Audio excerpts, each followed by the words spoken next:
আল্লাহ রসুল সাল্লাল্লাহু আলাইহি ওয়াসাল্লামের সাহাবী হযরত আবু বকর সিদ্দিক রাদিয়াল্লাহু তাআলা আনহু রাসূলুল্লাহ সাল্লাল্লাহু আলাইহি ওয়াসাল্লামের কাছে সব সময় থাকেন। হযরত আবু বকর রাদিয়াল্লাহু তাআলা আনহু নবীজি সাল্লাল্লাহু আলাইহি ওয়াসাল্লামের কাছে উপস্থিত। এই মুহূর্তে একজন গ্রাম্য মানুষ, একজন নওজোয়ান যুবক নবীজির কাছে আসলেন। নবীজির কাছে আসিয়া বললেন, ওগো আল্লাহর রাসূল, আমার বাবা ইন্তিকাল করছেন, আমার বাবার জন্য কাফন দাফনের ব্যবস্থা করে দেন।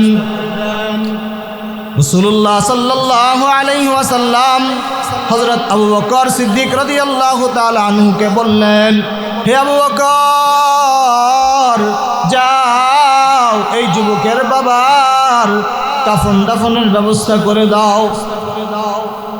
আবু বকর সিদ্দিক রাদিয়াল্লাহু তাআলা আনহু যখন কাফন দাফনের ব্যবস্থা করার জন্য যায়, কাফন দাফনের ব্যবস্থা করতে গিয়ে আবু বকর সিদ্দিক রাদিয়াল্লাহু তাআলা আনহু দেখলেন যে নওজোয়ান যুবক নবীজির কাছে আসছে তার বাবার কাফন দাফনের ব্যবস্থা করার জন্য। যায়া দেখে আবু বকর সিদ্দিক রাদিয়াল্লাহু তাআলা আনহু যায়া দেখেন নওজোয়ান যুবকের বাবা কালো কুৎসিত হয়ে গেছে, তখন আবু বকর সিদ্দিক রাদিয়াল্লাহু তাআলা আনহু ভয় পেয়ে গেলেন। ভয় পাওয়ার পর আবু বকর সিদ্দিক রাদিয়াল্লাহু তাআলা আনহু নওজোয়ান যুবককে বলেন, হে যুবক, তোমার বাবার এত কুৎসিত, এত ভয়ানক চেহারা কি কারণে হয়েছে? নওজোয়ান যুবক বলতেছেন, হে আমিরুল মুমিনিন, আমার বাবা কি কারণে মৃত্যুর পর তার চেহারা কালো কুৎসিত ভয়ানক হয়ে গেছে বলতে পারি না।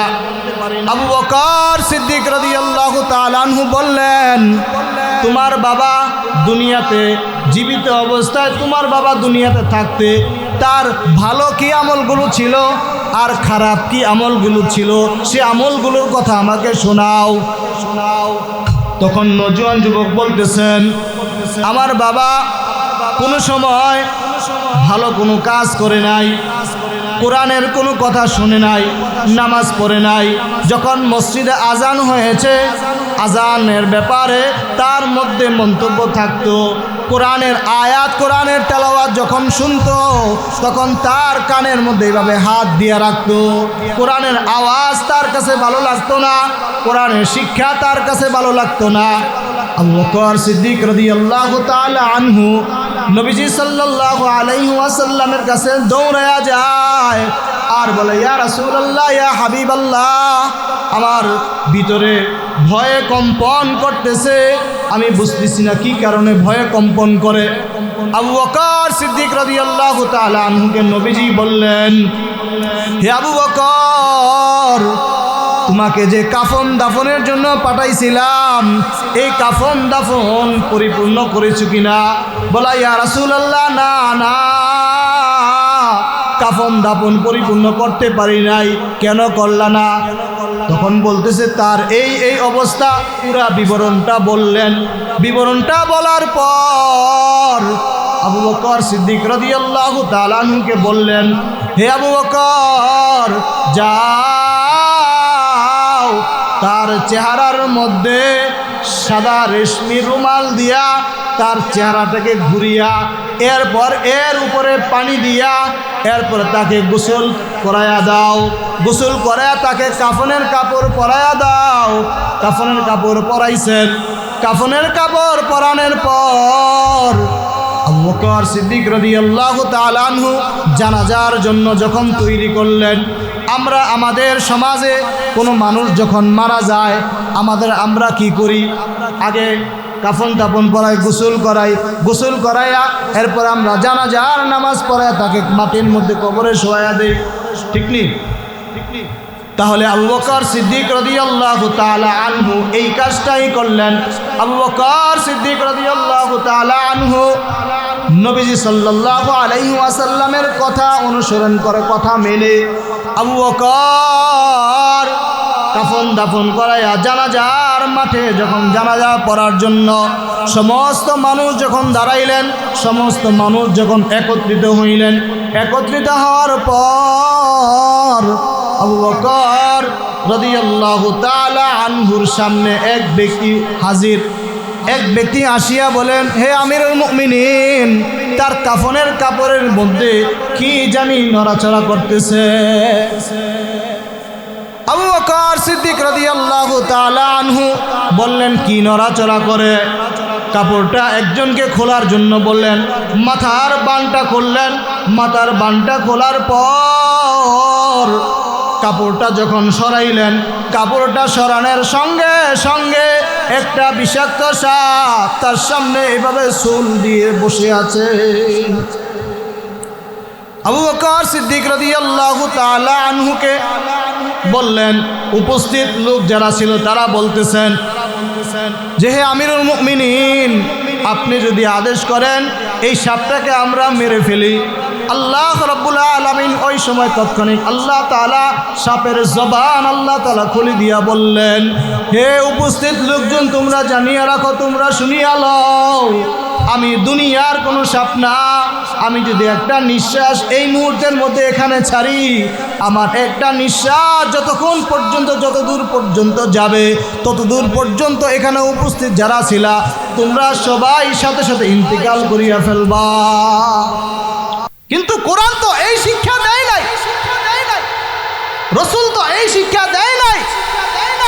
কোরআন শিক্ষা দিয়েছে কি? রাসূল শিক্ষা দিয়েছে কি? রাসূল শিক্ষা দিয়েছে মান তাআল্লামুল ফারাইজ, যতটুক তোমার জীবন চালানোর জন্য, তোমার পথ পরিচালিত করার জন্য যতটুক ইলম শিক্ষা করা তোমার দায়িত্ব কর্তব্য, অতটুক তোমার শিখতে হবে। আর নয় তোমার জীবন তুমি চালাইতে পারবা না। কথা বলেন ঠিক কিনা?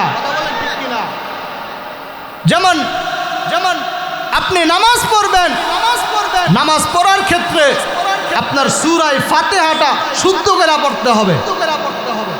সূরা ফাতিহাটা যদি আপনি শুদ্ধ করে না পড়েন, আপনার নামাজ হবে? নামাজ হবে না। তো এই সূরা ফাতিহা আপনি শুদ্ধ করে পড়তে হবে না। ওযুর 4টা ফরজ, ওযুর 4টা ফরজ, গোসলের 3টা ফরজ, তায়াম্মুমের ফরজ, এগুলা আপনি যদি না জানেন, এগুলো আপনি কি করে আপনি পাক পবিত্র হবেন? সারা জীবন তো শুধু খালি আপনি ওযু করতেই থাকবেন, পানি ঢালতেই থাকবেন, কিন্তু মাগার কি হবে না? পবিত্র তো হতে পারবেন না। আর পবিত্র হওয়ার জন্য মাদ্রাসায় শিখতে হবে, নিজের শিখতে হবে, নিজের সন্তানদেরকে শিখাইতে হবে।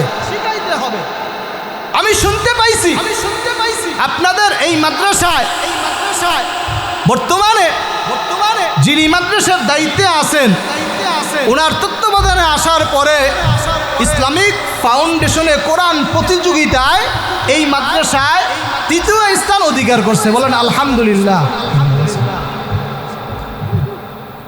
2 নাম্বার অধিকার করছে। বলেন আলহামদুলিল্লাহ। তাহলে ভাই দেখেন যে অতীতে হয় নাই, কিন্তু এখন বর্তমানে এই কোরআনের শিক্ষা মাদ্রাসার মধ্যে হয়েছে বিদায়িত, লেখাপড়ার মান উন্নয়ন হয়েছে বিদায়িত। পুরা 2500 থানার মধ্যে কোরআন প্রতিযোগিতায় এই মাদ্রাসা 2য় নাম্বার স্থান অধিকার করছে। খুশি না বেজার?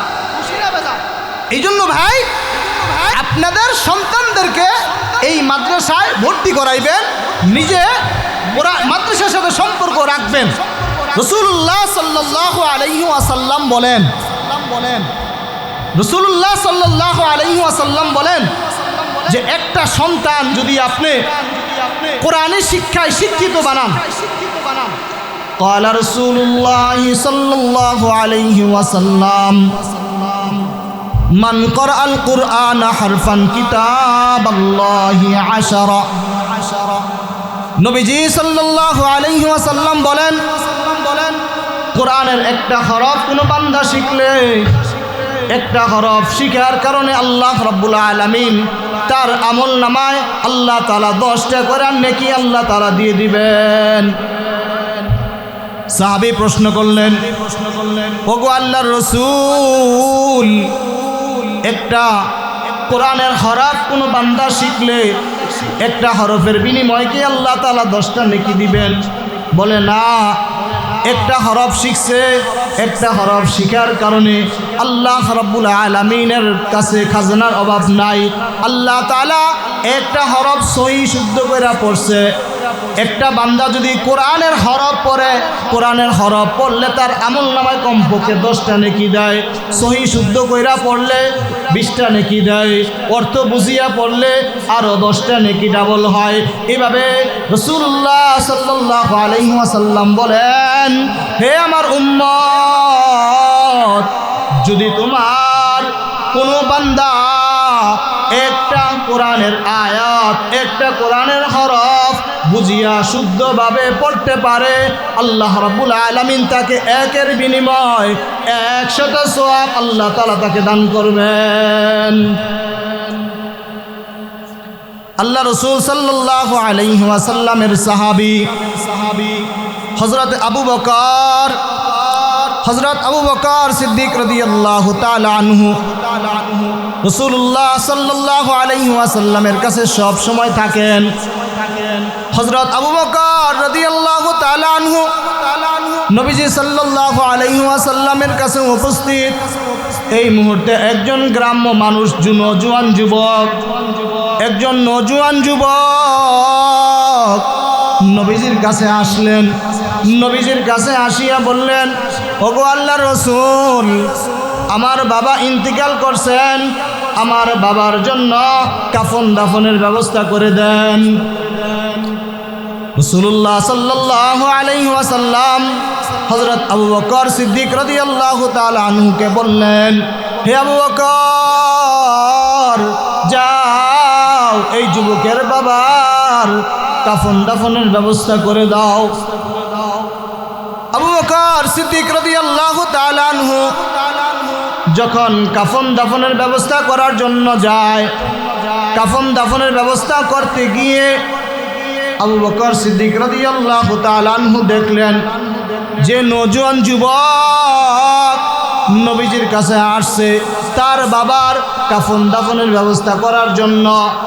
যা দেখে আবু বকর সিদ্দিক রাদিয়াল্লাহু তাআলা আনহু যা দেখেন নওজোয়ান যুবকের বাবা কালো কুৎসিত হয়ে গেছে,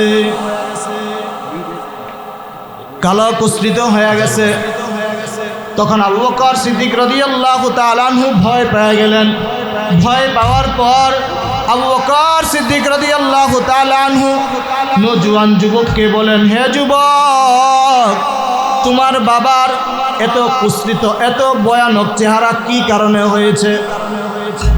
নওজোয়ান যুবক বলতেছেন, হে আমিরুল মুমিনিন, আমার বাবা কি কারণে মৃত্যুর পর তার চেহারা কালো কুৎসিত ভয়ানক হয়ে গেছে বলতে পারি না। আবু বকর সিদ্দিক রাদিয়াল্লাহু তাআলা আনহু বললেন, তোমার বাবা দুনিয়াতে জীবিত অবস্থায়, তোমার বাবা দুনিয়াতে থাকতে তার ভালো কি আমলগুলো ছিল আর খারাপ কি আমলগুলো ছিল, সে আমলগুলোর কথা আমাকে শোনাও। তখন নওজোয়ান যুবক বলতেছেন, আমার বাবা কোনো সময় ভালো কোনো কাজ করে নাই, কোরআনের কোনো কথা শুনে নাই, নামাজ পড়ে নাই।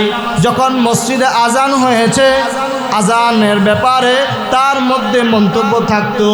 কোরআনের আয়াত, কোরআনের তেলাওয়াত যখন শুনতো তখন তার কানের মধ্যে এইভাবে হাত দিয়ে রাখতো। কোরআনের আওয়াজ তার কাছে ভালো লাগতো না, কোরআনের শিক্ষা তার কাছে ভালো লাগতো না। আবু বকর সিদ্দিক রাদিয়াল্লাহু তাআলা আনহু নবীজি সাল্লাল্লাহু আলাইহি ওয়াসাল্লামের কাছে দৌড়ায়া যায় আর বলে, ইয়া রাসূলুল্লাহ, ইয়া হাবিবাল্লাহ, আমার ভিতরে ভয়ে কম্পন করতেছে, আমি বুঝতেছি না কি কারণে ভয়ে কম্পন করে। আবু বকর সিদ্দিক রাদিয়াল্লাহু তাআলা আনহুকে নবীজি বললেন, হে আবু বকর, তোমাকে যে কাফন দাফনের জন্য পাঠাইছিলাম এই কাফন দাফন পরিপূর্ণ করেছো কিনা? বলা ইয়া রাসূলুল্লাহ, না না, কাফন দাফন পরিপূর্ণ করতে পারি নাই। কেন করলা না? তখন বলতেছে তার এই অবস্থা। পুরা বিবরণটা বললেন। বিবরণটা বলার পর আবু বকর সিদ্দিক রাদিয়াল্লাহু তাআলা আনহুকে বললেন, হে আবু বকর, যাও তার চেহারার মধ্যে সাদা রেশমি রুমাল দিয়া তার চেহারাটাকে ঘুরিয়া এরপর এর উপরে পানি দিয়া এরপরে তাকে গোসল করায়া দাও। গোসল করায়া তাকে কাফনের কাপড় পরায়া দাও। কাফনের কাপড় পরাইছেন। কাফনের কাপড় পরানোর পর আবু বকর সিদ্দিক রাদিয়াল্লাহু তাআলা আনহু জানাজার জন্য যখন তৈরি করলেন, আমরা আমাদের সমাজে কোনো মানুষ যখন মারা যায় আমরা কি করি? আগে কাফন তাপন পরাই, গোসল করাই, গোসল করাইয়া এরপর আমরা জানাজার নামাজ পড়াইয়া তাকে মাটির মধ্যে কবরে শোয়াইয়া দেই, ঠিক নি? তাহলে আবু বকর সিদ্দিক রাদিয়াল্লাহু তাআলা আনহু এই কাজটাই করলেন। আবু বকর সিদ্দিক রাদিয়াল্লাহু তাআলা আনহু নবীজি সাল্লাল্লাহু আলাইহি ওয়াসাল্লামের কথা অনুসরণ করে, কথা মেনে আবু বকর কাফন দাফন করাইয়া জানাজার মাঠে যখন জানাজা পড়ার জন্য সমস্ত মানুষ যখন দাঁড়াইলেন, সমস্ত মানুষ যখন একত্রিত হইলেন, একত্রিত হওয়ার পর আবু বকর রাদিয়াল্লাহু তাআলা আনহুর সামনে এক ব্যক্তি হাজির। এক ব্যক্তি আসিয়া বলেন, হে আমিরুল মুমিনিন, তার কাফনের কাপড়ের মধ্যে কি জানি নড়াচড়া করতেছে। আবু বকর সিদ্দিক রাদিয়াল্লাহু তাআলা আনহু বললেন, কি নড়াচড়া করে? কাপড়টা একজনকে খোলার জন্য বললেন। মাথার বানটা খুললেন। মাথার বানটা খোলার পর কাপড়টা যখন সরাইলেন, কাপড়টা সরানোর সঙ্গে সঙ্গে একটা বিষাক্ত সাপ তার সামনে এভাবে চুল দিয়ে বসে আছে। আবু বকর সিদ্দিক রাদিয়াল্লাহু তাআলা আনহুকে বললেন, উপস্থিত লোক যারা ছিল তারা বলতেছেন যে হে আমিরুল মুমিনিন, আপনি যদি আদেশ করেন এই সাপটাকে আমরা মেরে ফেলি। আল্লাহ রাব্বুল আলামিন ওই সময় তৎক্ষণিক আল্লাহ তাআলা সাপের জবান আল্লাহ তাআলা খুলে দিয়া বললেন, হে উপস্থিত লোকজন, তোমরা জানিয়ে রাখো, তোমরা শুনিয়া লও, আমি দুনিয়ার কোনো সাপ না। আমি যদি একটা নিঃশ্বাস এই মুহূর্তের মধ্যে এখানে ছাড়ি, আমার একটা নিঃশ্বাস যতক্ষণ পর্যন্ত, যতদূর পর্যন্ত যাবে ততদূর পর্যন্ত এখানে উপস্থিত যারা ছিলা তোমরা সবাই সাথে সাথে ইন্তেকাল করিয়া ফেলবা। আবু আল্লাহু তাআলা আনহু যখন উপস্থিত লোকদেরকে বললেন যে দেখছো, এটা দুনিয়ার কোনো সাধারণ সাপ না। আবু বকরের এই কথা বলার সঙ্গে সঙ্গে আবার সাপের জবান আবার খুলছে। সাপ খোলার পরে বলতেছে, সে দুনিয়াতে যা বদ আমল করে আসছিল, এই বদ আমলের পরিণাম হইলাম আমি এই সাপ। আল্লাহ রাব্বুল আলামিন বলেন, ইকরা কিতাবাকা বিনাফসিকাল ইয়াউমা আলাইকুম হাসিবা। যেদিন আল্লাহ রাব্বুল আলামিন আমাদের নেকের পাল্লাগুলো, আমাদের বদের পাল্লাগুলো আমাদের সামনে যখন আমাদের আমলনামা দেওয়া হবে, আমাদের আমলনামা যখন আমাদের সামনে পেট করা হবে, তখন আমরা বলতে থাকবো, হায় হায়, আমরা দুনিয়াতে কি আমল করলাম, আমার আমলনামার মধ্যে দিয়ে কোনো আমল নাই। লা ইউগাদির সগীরাতান ওয়ালা কাবীরাতান ইল্লা আহসাহা। এটা কেমন আমলনামা যেখানে বড়দেরকেও ছাড়ে না, ছোটদেরকেও ছাড়ে না। এই জন্য ভাইরা আমার, এই মাদ্রাসা দ্বীনি প্রতিষ্ঠান, দ্বীনি প্রতিষ্ঠানের সাথে আমাদের সম্পর্ক রাখতে হবে। আমাদের ছেলে সন্তানদেরকে কোরআনী শিক্ষায় শিক্ষিত বানাইতে হবে। কোরআনী শিক্ষায় শিক্ষিত বানাইলে একটা সন্তান যখন কোরআন পড়বে, আমার মৃত্যুর পর কমপক্ষে আমার জন্য, আমার সন্তান, আমার নাতি নুৎকার আমার জন্য হাত দুটো উঠাইয়া এতটুকু বলতে পারবে, রব্বির হামহুমা কামা রব্বায়ানি সগীরা। বলবি কিনা? এই জন্য ভাই প্রত্যেকটা সন্তানকে কোরআন শিক্ষা করতে হবে। যদি আমি নিজে বাঁচতে চাই, আগে আমার নিজের বাঁচার দরকার আছে না নাই? একটা হাফেজে কোরআনকে আল্লাহ রাব্বুল আলামিন তার জন্য কমপক্ষে 10টা ব্যক্তিকে সুপারিশ করার তৌফিক আল্লাহ দিয়ে দিবেন। যদি একটা হাফেজে কোরআন যদি 10 জন করে সুপারিশ করে জান্নাতে নিয়ে যায়, তাহলে ওই 10 জন তো আরো 10 জন করে নিয়ে যাবে। এভাবে তার আহাল পরিবার পরিজন সকলকে, যারাই জাহান্নামে থাকবে প্রত্যেককে সুপারিশ করে জান্নাতে নিয়ে যাবে। এই জন্য ভাই, আমরা নিজেরাও কোরআন শিখব, নিজের ছেলে সন্তানদেরকে কোরআন শিখাইব। আল্লাহ রাব্বুল আলামিন আমাদের সবাইকে কোরআন শিক্ষা করে নিজের পরিবার পরিজনকে, নিজের সমাজকে কোরআনি ব্যবস্থা করে নিজের সমাজকে, নিজের পরিবারকে গুছানোর তৌফিক আল্লাহ তাআলা সবাইকে দান করুক।